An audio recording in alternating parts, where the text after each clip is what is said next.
我研发出能让人逆龄的抗衰老圣品降血果，帮公司10分钟估值暴涨30个亿。可在庆功宴上，董事长却把一份解除劳动合同协议甩在了我脸上。他那刚从国外回来的海归侄子举着平板冲我炫耀，说把我的田野笔记全做成了傻瓜式的骚批流程。林聪，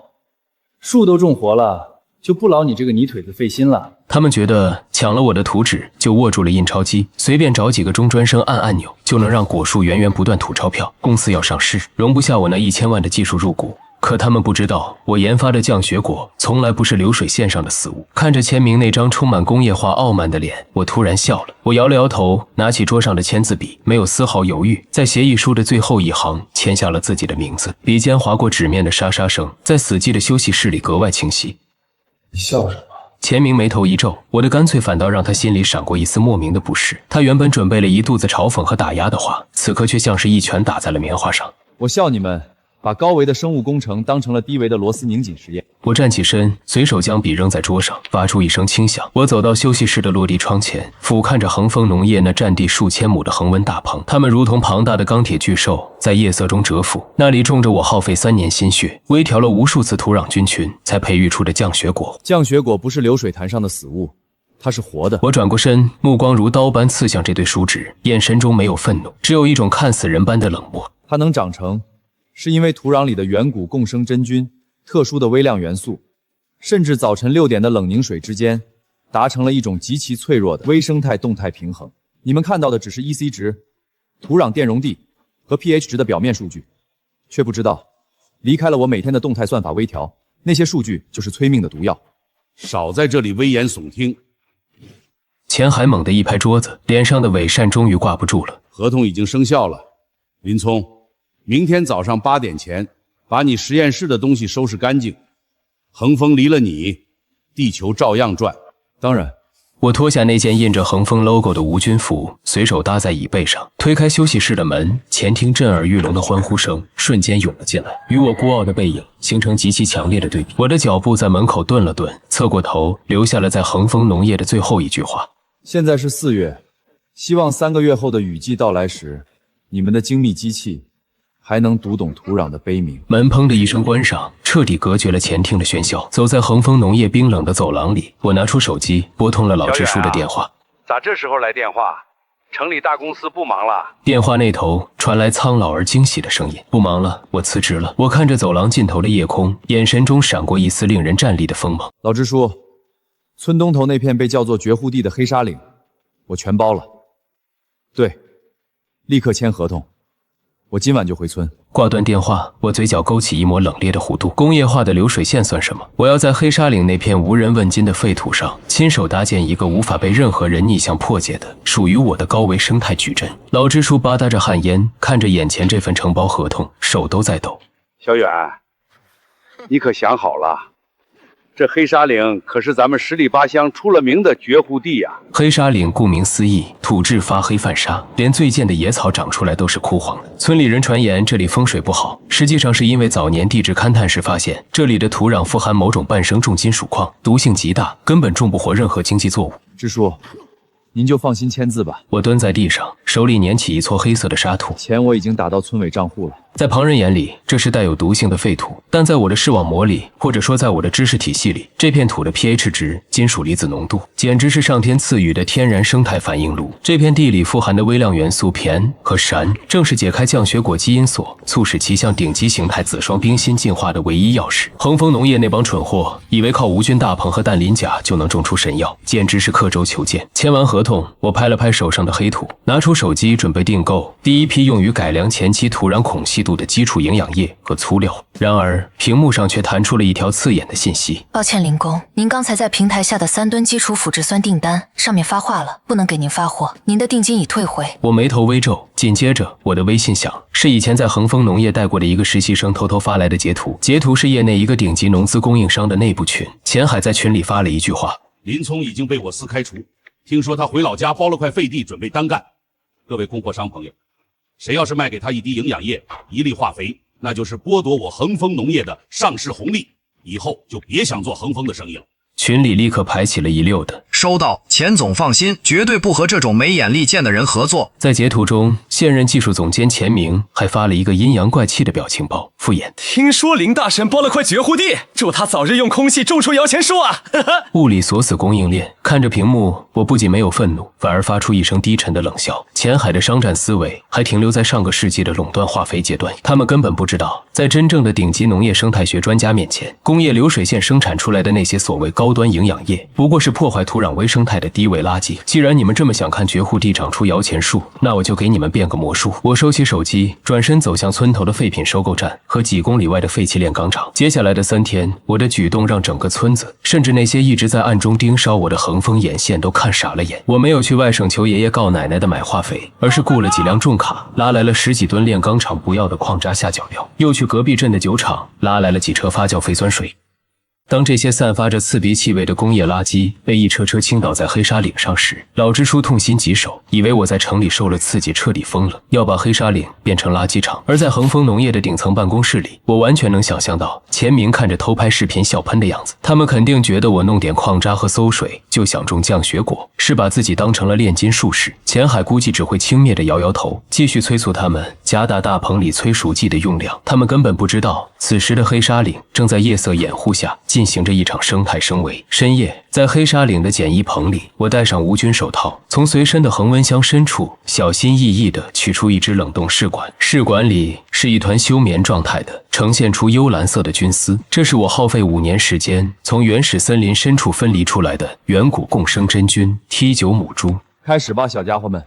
这是为你们准备的盛宴。我将母猪放入特制的培养皿中，混入发酵的酒厂废酸水。随后，我按照极其精密的比例，将混合液通过滴灌系统精准地注入那些铺满矿渣的黑沙土中。奇迹在肉眼不可见的微观世界爆发了，溶解与转化，酸水迅速溶解了矿渣中的重金属离子。酶促反应，原本致命的毒素，在 T9 真菌的吞噬下发生了剧烈的酶促反应，被转化为极其罕见的生物耦合微量元素。土壤苏醒，真菌排泄出的物质瞬间让这片死寂的黑沙土变得像海绵一样酥软透气，充满了磅礴的生命力。第二天清晨，当第一缕阳光刺破晨雾，洒在黑沙岭上时，我将从恒丰农业带出来原本已经被他们鉴定为基因坏死的10几株枯萎降血果藤蔓，扦插进了这片刚刚苏醒的土壤中。仅仅过了48小时，当老支书忧心忡忡地再次来到黑沙岭时，他震惊得连手里刚点燃的旱烟都直接掉在了地上。这里没有施加任何工业化肥，也没有高科技的无菌温控，但在那片昨天还是死灰色的废土上，10几株原本枯黄的藤蔓竟然以违背植物生长常理的速度疯狂抽条。更让人感到毛骨悚然又极度惊艳的是，新长出来的叶片不再是降血果原本的翠绿色，而是呈现出一种宛如极地冰川般的半透明质感。叶脉之中流淌着丝丝缕缕高贵的紫金色光晕，空气中弥漫起一股吸一口就能让人感到四肢百骸如同被洗涤过的奇异清香。紫霜冰心成型了，我站在田垄上，看着藤蔓上刚刚结出的几个指甲盖大小闪烁着紫芒的果胚，眼神深邃。我清楚地知道，认知差的鸿沟已经彻底裂开。此时的恒丰大棚内，钱明肯定正洋洋得意地指挥工人倒下成吨的高浓度复合肥，去催熟那些表面硕大根系却已经开始发黑腐烂的普通降血果。恒丰的丧钟也在此刻悄然倒计时。1个月后，江州市最大的5星级酒店顶层，香槟如同瀑布般倾泻，新闻里铺天盖地都是恒丰农业的消息。只要下个月第一批降血果顺利交货给法国的欧亚集团，那份20亿的对赌协议就算彻底激活。钱海红光满面地签下名字，做着江州新首富的美梦。新任技术总监钱明此刻肯定正带着一群媒体记者疯狂摆拍，他一定在极度膨胀地吹嘘传统的降血果只有核桃大小，但在他那套超导流 SOP 下，体积增加了 1.5 倍，成熟期缩短了整整20天。闪光灯下是他们引以为傲的硕大果实，但在镜头拍不到的角落里，真相却极其丑陋，刺鼻的异味。那些老果农一定能闻到土里那股刺鼻的氨水发酵味。毒化的土壤为了催熟，钱明这2周绝对把尿素和高浓度复合氮肥的用量加了3倍以上。树根周围的土早就结块泛出了骇人的白茧。崩溃的机制，老果农们为了工资不敢声张，而钱明不仅会无视土壤表层渗出的白霜，反而会大手一挥，继续调高大棚温度，是要把果子催到最大。他根本不知道，在违背生物学常理的极限催熟下，植物的自我保护机制，那些看似硕大饱满的果实就像是被强行注水的海绵，而地底下的根系已经被高浓度化肥烧出出了致命的黑斑，那是急性根腐病爆发前最恐怖的死寂。整个恒丰农业正坐在一座即将喷发的活火山上狂欢，而我只需在黑沙岭静静等待那场大火的燃起。我一直都在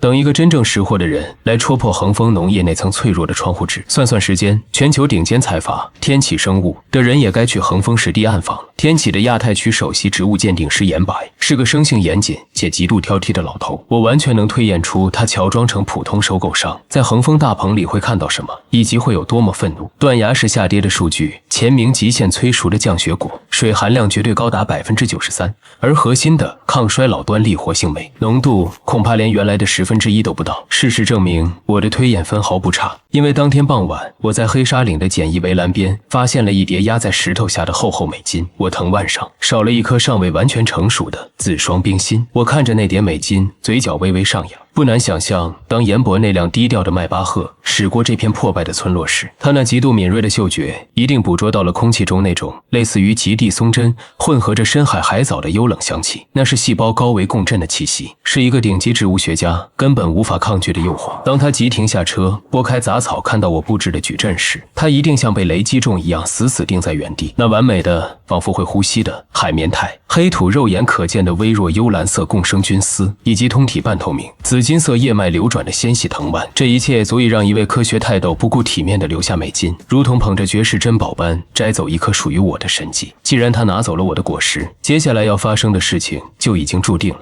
在江州市中心天启生物的高级别暗号实验室内，一场足以颠覆他们认知的盲测必然已经上演。严柏一定会急匆匆地动用最高精度的量子细胞离心机来检测这滴紫金色的提取液。我太清楚紫双冰心的数据了，它注定会给他们带来一场风暴。狂飙的进度条代表抗衰老端粒活性酶的数据会像疯了一样向上飙升，20%、50%、100%，直至突破300%。物理仪器的极限，那种纯天然提取的活体酶浓度，根本不是目前人类顶尖实验室合成药剂所能触及的。离心机的表盘液晶屏最终只会伴随着刺耳的警报闪烁黑屏，显示出红色的 overload 过载，超出测量阈值。此时此刻的严柏应该正双手撑在控制台上，看着那超出量程上限的数据，浑身发抖，老泪纵横，因为他会清醒地意识到，这颗小果实的活性是野生极品降雪果的20倍，更是恒丰农业那些注水垃圾的300倍。他一定会像一头发怒的老狮子，勒令手下不惜一切代价去查清江州郊区黑沙岭的承包者是谁。在他们眼里，能徒手建立起这种神级微生态矩阵的人，就是农业领域的神，是天启生物必须供奉的存在。而与之形成鲜明讽刺的是，在另一边的恒丰大棚里，钱明此刻大概正哼着歌，看着表面越发巨大的水萝卜果实，做着即将赴纳斯达克敲钟的春秋大梦。他根本不知道，当严柏摘下那颗紫双冰心的时候，恒丰毁灭的倒计时就已经正式归零了。江州的6月，雨季如同一块沉闷的铅板，死死压在城市上空，逼近90%的空气湿度，闷热的让人喘不过气。我站在黑沙岭简易的防雨棚下，看着漫天的风雨，脑海中已经清晰地勾勒出恒丰农业1号大棚里那幅绝望的画面。这个时候，钱明一定正扯着歪歪斜斜的领带，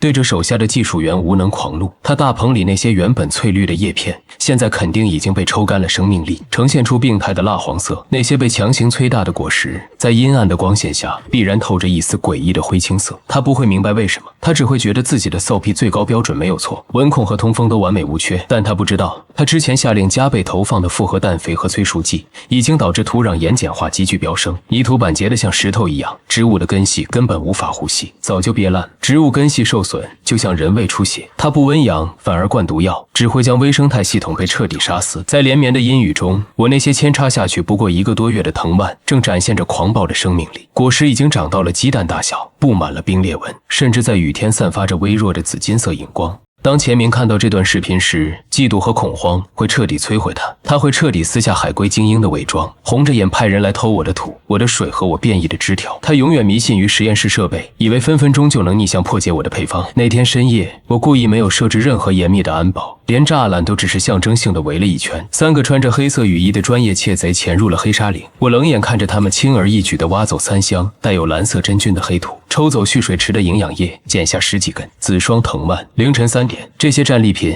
一定已经被送送进了恒丰最高级别的生化实验室。我能想象到钱明和那些重金聘请的农业博士如获至宝的样子。他们在显微镜下发现了极其罕见的共生真菌与重金属的酶促反应，一定会狂笑着以为拿到了我的底牌，做着天启生物送来100亿支票的白日梦。然而，我设下的陷阱只给他们留了不到10个小时的狂喜。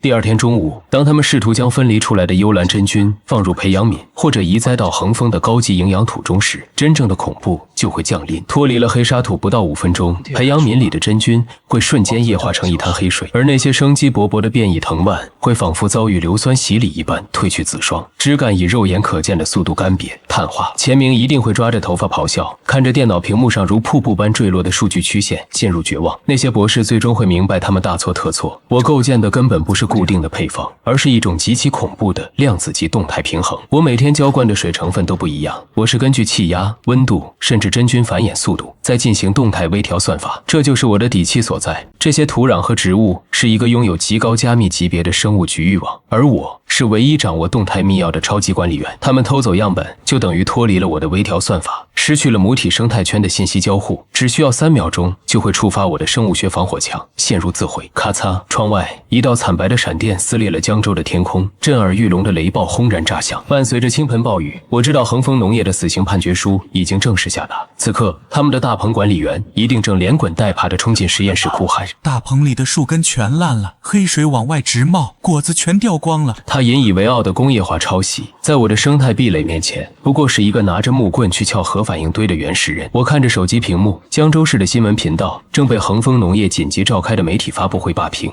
江州市的新闻频道正被恒丰农业紧急召开的媒体发布会霸屏。屏幕里，董事长钱海声泪俱下地向媒体和投资人道歉，而他的背后正是那一望无际、散发着恶臭的枯死果园。钱明在一旁举着所谓的警方报案回执单，满脸愤慨地把彻底绝收的责任推到了我头上。他指着平板电脑上播放的一段模糊监控视频，视频里一个身形酷似我的人正穿着恒丰的工作服，趁着夜色将几桶不明液体倒进了1号大棚的核心灌溉池里。林聪居然在离职前夜向我们的土壤里投毒！钱明对着镜头疯狂咆哮，谎称我下的是一种潜伏期长达3个月的隐蔽化学毒剂，叫嚣着要让我把牢底坐穿。在水军的推波助澜下，天才农技师因爱生恨投毒毁林的词条迅速冲上了热搜。但我心里跟明镜一样清楚，关掉摄像机后，这叔侄俩必定是浑身冷汗的瘫软在椅子上，伪造合成视频，把水搅浑，试图申请不可抗力延期赔偿。这是他们穷途末路的最后一场豪赌。他们企图用这种最下作的手段把我拖入泥潭，甚至想带着警察直接冲到我的品鉴会上，把毒药的盆子死死扣在我头上，以此来谋夺黑沙岭的成果。关掉手机里这出拙劣的闹剧，我将目光投向了眼前的现实。此时，在魔都最顶级的云端宴会厅内，国际生鲜药材品鉴会正进入最核心的环节。天启生物的首席鉴定师严柏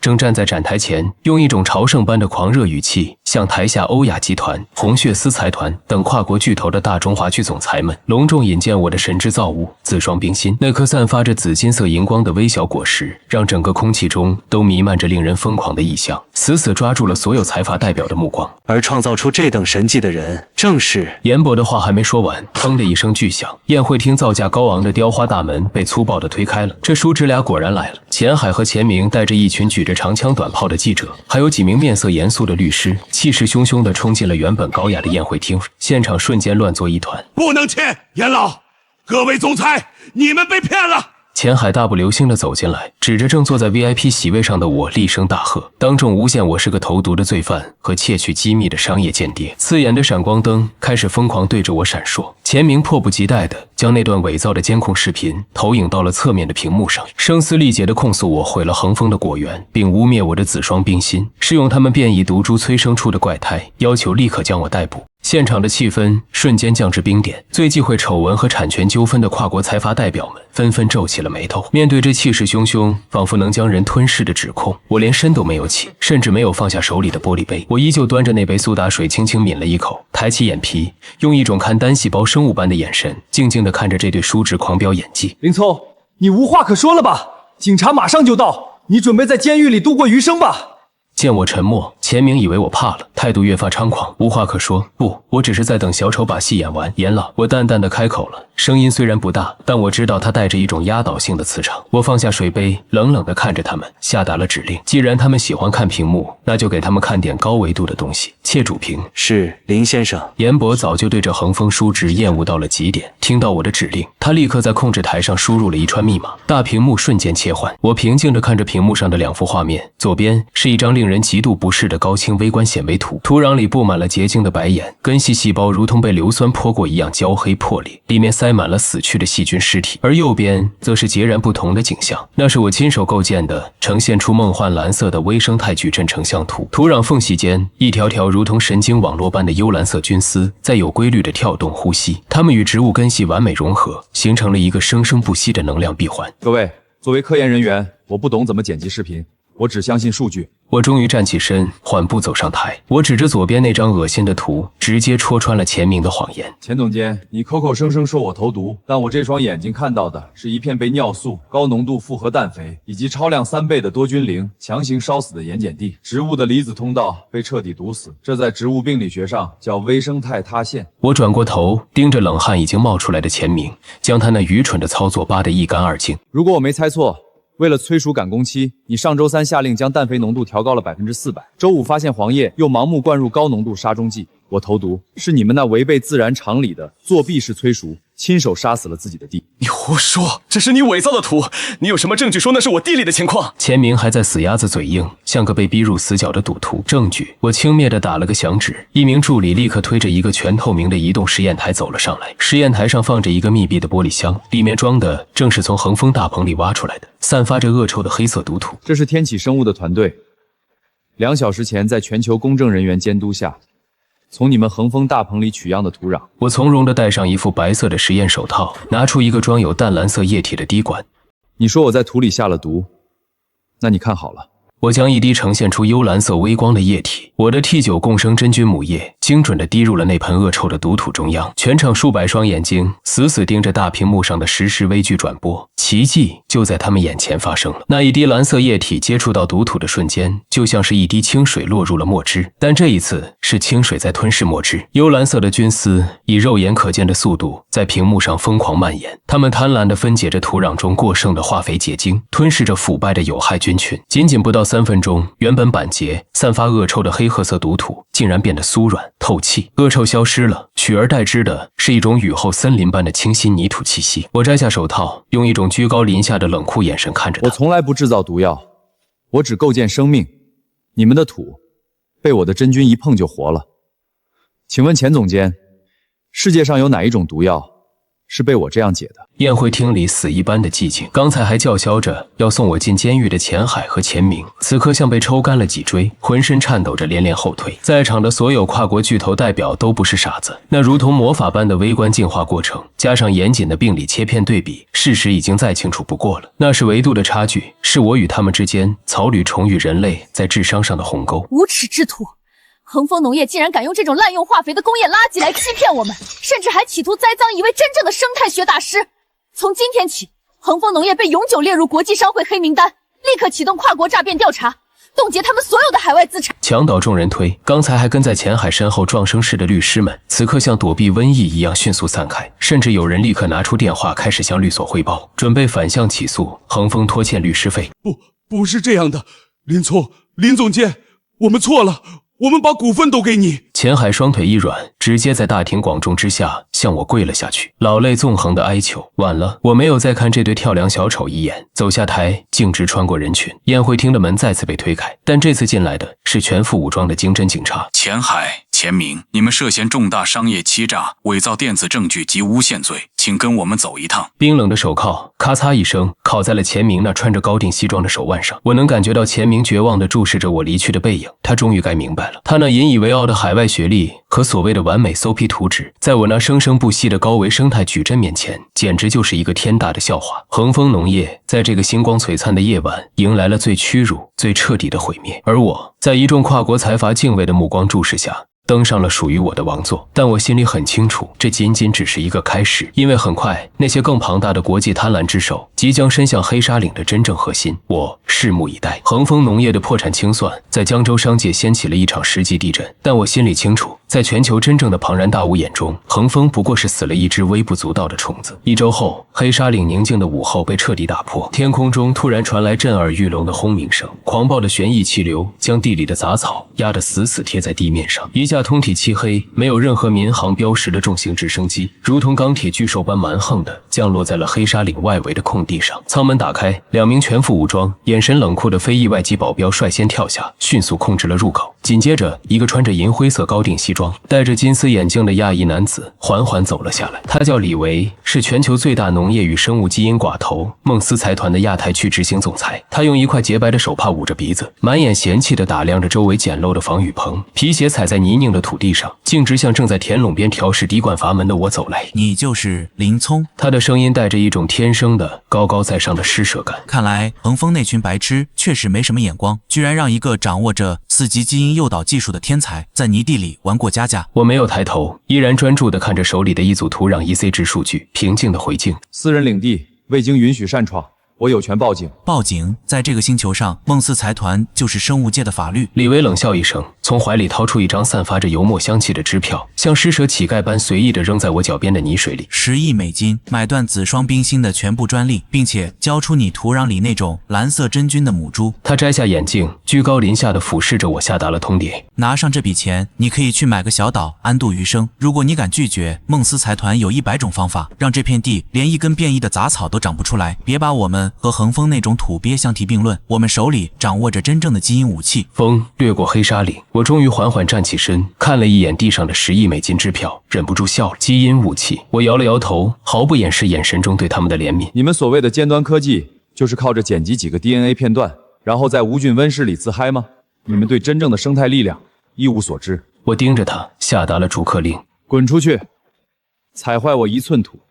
你们的直升机今天就别想升空。李维的脸色瞬间铁青。作为跨国寡头的代言人，大概还从来没有人敢用这种语气跟他在生物学领域叫板。敬酒不吃吃罚酒。他冷冷地重新戴上眼镜，对我做了一个抹脖子的手势。林聪，记住你今天的傲慢。今晚过后，这片黑沙岭将成为真正的死地。直升机轰鸣着离去，卷起的狂风仿佛预示着一场恐怖的生化风暴即将来临。但我不仅没有畏惧，反而感到了一丝久违的兴奋。凌晨2点，夜黑风高。如果我没猜错，此刻江州郊区的夜空上方，必然有4架军用级别的隐身无人机正在悄无声息地滑翔。他们会悬停在黑沙岭的正上方，底部的特制喷洒舱门缓缓打开，那是孟斯财团的底牌，代号死神镰刀的靶向基因灭杀剂。我深知这种无色无味的毒剂的威力，它专门针对真菌的碳链结构进行破坏，只要1微克就能让方圆10里的土壤真菌瞬间碳化死亡。此时，在几公里外的一辆防弹通讯车里，李维必定正看着热成像屏幕，冷酷地下达着投放的指令。无形的毒物如同死神的披风，笼罩了整个黑沙岭。然而，他们根本不知道，在黑沙岭这间看似简陋的木屋里，实际上隐藏着我亲手打造的一套极度精密的生物监测中控台。警报，检测到外来高频生物毒剂入侵。警报 T9 真菌网络表层活性下降3%、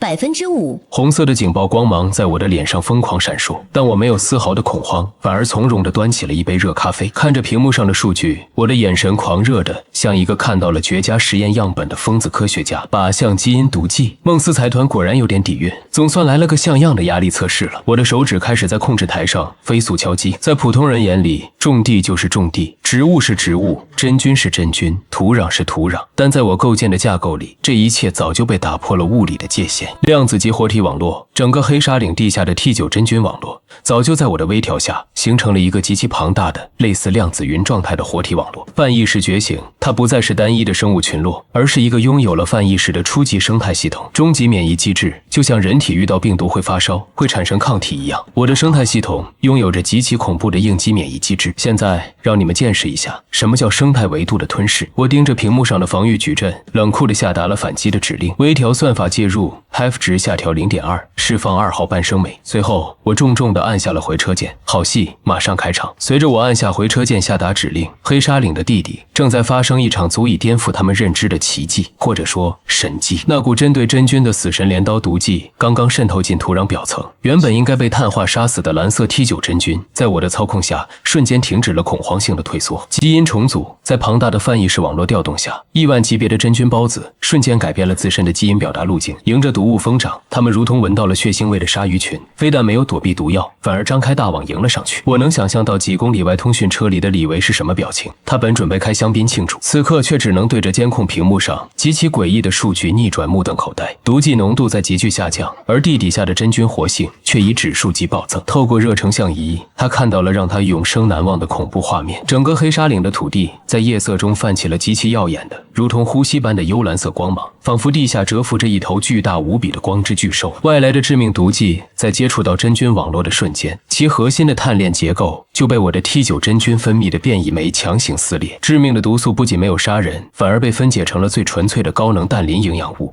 吞噬了毒剂后，地表上的紫霜冰心藤蔓像疯了一样拔地而起。原本只有核桃大小的果实，竟然在夜色中膨胀了一圈。紫金色的光晕将整个防雨棚照得亮如白昼。李维此刻肯定已经瘫软在座位上，冷汗浸透了他高贵的西装。他那套工业时代的骄傲被彻底粉碎。他终于该明白，他面对的根本不是什么传统农业，而是高维度的异星生态。毒杀计划失败后，李维眼中的贪婪必然会压倒理智，驱使他下达那个愚蠢至极的命令：偷。他妄想只要把这套生态系统搬回美国的实验室，孟斯财团就能统治下个世界。夜幕中，2名穿着光学隐身衣的顶级雇佣兵如同幽灵般切开黑沙岭边缘的电网，潜入了那片散发着蓝色微光的区域。他们动作熟练，用液氮切割器挖出了整整一管带有最浓郁紫霜藤蔓根系和蓝色真菌的核心土壤。整个过程不到3分钟就迅速撤离了。当李维看着手里的恒温箱仰天大笑，嘲笑我是个没有安保力量的个体户时，他的迈巴赫车队正趁着夜色狂飙奔向机场，准备连夜将这份神级样本送往大洋彼岸呢，造价高达200亿美金的最高级别无菌生化实验室。然而，坐在黑沙岭木屋里的我，正端着那杯早已凉透的咖啡，看着监控屏幕上2个雇佣兵遁逃的背影，嘴角勾起了一抹极其嘲弄的冷笑。我的防区可是能用生物屏障绞杀隐翅虫的最高级别生态矩阵，几个大活人潜进来，真以为我瞎了？那是他们眼里的战利品，却是我故意放开的一道缺口。拿去吧，喜欢偷我就送你们一份大礼。我修长的手指在屏幕上轻轻一点，大屏幕上那一管被偷走的土壤样本被我死死打上了一个血红色的骷髅头标志，代号特洛伊木马。一旦失去了我的主网络压制，那些携带了灭杀剂残余能量的变异 T9 真菌将在1周内转化为拥有极端破坏欲的超级分解者。我仰起头，将杯里的苦咖啡一饮而尽。孟斯财团准备好迎接来自神之纬度的生态天灾吧。大洋彼岸，内华达州地下300米，那里是孟斯财团造价200亿美金的创世纪最高级别生化实验室。合金防爆门后，几十名全球顶尖的基因学博士正像看着圣杯一样狂热地围着那个从我这里偷走的恒温箱。首席科学家一定会盯着电子显微镜屏幕，兴奋地向财团最高掌舵人老孟斯汇报，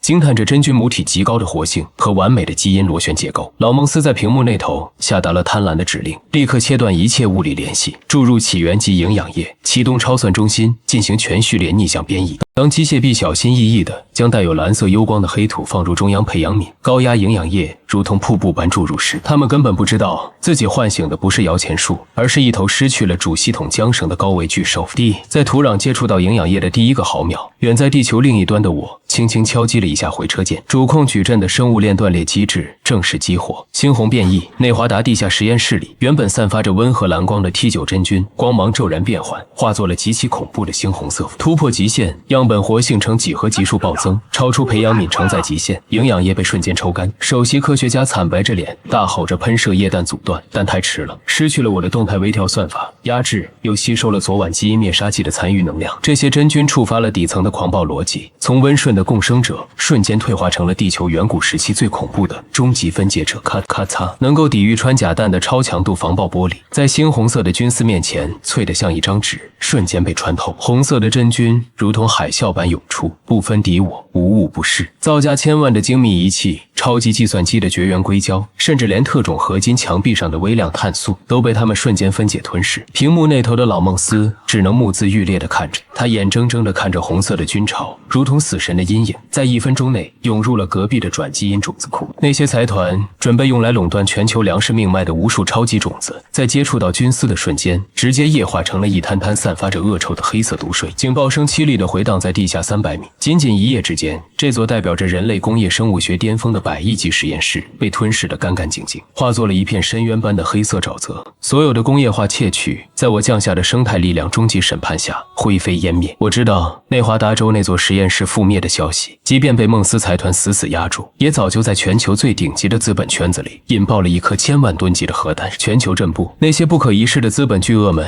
终于在胆寒中意识到，我所在的这片江州郊外的黑沙岭根本不是什么高产农田，那是一个不可解析、不可触碰、自带毁灭性防御机制的高危生态堡垒。试图用暴力掠夺他们的直升机，现在连靠近我这片领空的资格都没有。试图用科技破解孟斯财团那200亿的废墟和一堆深渊黑水，就是活生生的下场。3天后，江州大雨瓢泼，一架没有国籍标识的私人飞机秘密降落在了江州机场。没过多久，孟斯财团的最高掌舵人，那个曾经一句话就能让一个小国经济崩溃的老孟斯，在保镖的搀扶下，深一脚浅一脚地踩着泥泞，来到了我黑沙岭的防御棚外。至于那个曾经在直升机上对我不可一世的亚太区总裁李维，此刻正像条死狗一样跪在我的泥地里，浑身发抖。我太清楚他们为什么这副惨状了。内华达地下的红色真菌必然还在向下腐蚀，如果穿透岩层进入地下水系，整个北美大陆的生态都将面临毁灭性的打击。孟斯财团肯定已经用尽了所有化学毒剂和燃烧弹，但都无法阻止真菌那恐怖的变异抗药性。走投无路，他们只能来求我这个真正的神。林先生，老孟斯在我面前弯下了他高傲的脊梁，将一份厚厚的文件举过头顶，声音嘶哑的不成样子。这里是300亿美金的不记名债券，作为我们愚蠢行为的生态修复费，求您赐予我们克制真菌的解药。我缓缓推开木屋的